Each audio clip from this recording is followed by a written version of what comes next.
और जैसे निजी जमीन में आया हमने मना किया तो पुलिस बल दिखाना चाहा, फिर हमने चिल्ला चुटकाई फांसी वांसी लगाई, आत्महत्या करने की कोशिश की। जब जाके वहां से निकले, मना किया, फिर एसडीएम मैडम है, एसडीएम मैडम ने स्वयं बोला कि मैं आज के बाद तुम्हारी जमीन में नहीं आऊंगी। इसके बाद उन्होंने टेबल पर सर्वे कर दिया और अब गांव में औपचारिक मीटिंग लेना शुरू कर दिया कि अब रेसो निकाल रहा है 4 ही गांव में, 2 गांव में हो गया, अभी 2 गांव बचे हुआ है। उस दिन भी मैंने बोला कि जब आपने कह दिया कि हम निजी जमीन में नहीं जाएंगे तो फिर आप काय का ये ले रहे हो, बाकी कर रहे हैं। मतलब पूरा ऐसा कि ऐसे तो इससे तो अच्छा अंग्रेजों ने राज चलाया था जो ये काम कर रहे हैं। मतलब इस प्रकार से, मतलब किसान पूर्ण रूप से बेवकूफ है, जबकि जिसको उसके अचल संपत्ति उसने नवाबी शासन में जब वो मतलब जो कि जमीन को कैसे बचाई, वो बुजुर्गों से तो पूछो।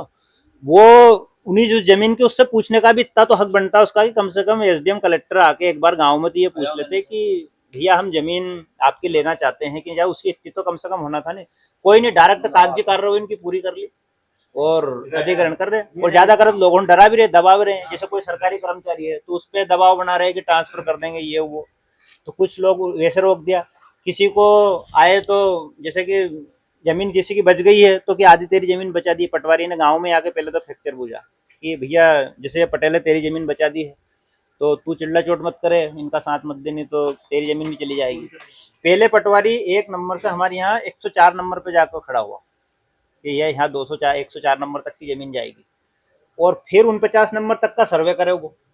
अब वो गेहूं का पैसा तो उनने पहले रिश्वत में ले लिया, एसडीएम तहसीलदार ने कुछ ने कह दिया अरे भैया कर लो साहब से बात, वो साहब से बात करवा करवा के अब जिन लोगों की जमीन बची उन्होंने कोई वैसे तो बचे ही नहीं, तो पहले तो जो पटवारी था नहीं वो आप ट्रांसफर करवा कर भगा, उसने मतलब किसानों से भी रिश्वत ली।